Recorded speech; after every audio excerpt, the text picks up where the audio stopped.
As has been said, I'm Sam Ervin IV. I'm currently a justice of the North Carolina Supreme Court, and I'm running for re-election. Very much need your help.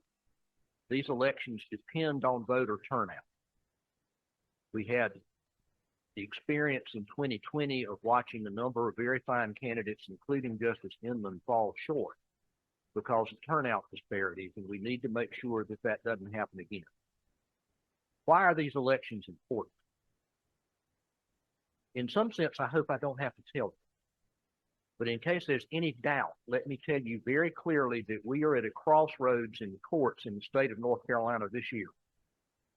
We've been living in a world for the last several years when certain people seem to think that the laws don't necessarily apply to them, that they can do what they want to do, that the rules that apply to everybody else somehow seem to go away at some point. And that's not the way that our system is supposed to work. We elect judges in North Carolina, and that means that the citizens of this state ultimately get to decide what kind of courts we have. Do we want courts that are fair, that are impartial, that treat everybody equally, that give everybody a chance to be heard, and that don't operate on a partisan or ideological basis? Or do we want a court that looks like the rest of government? I know what I think the answer is. I hope I know what you think the answer is. But this is the year when we need to stand up for fair and impartial courts to make sure that our system does what it's supposed to. Thank you for the chance to be here.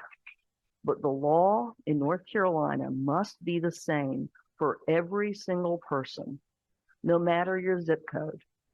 And I don't care what any community calls itself in terms of this is our culture and this is the way we do things here.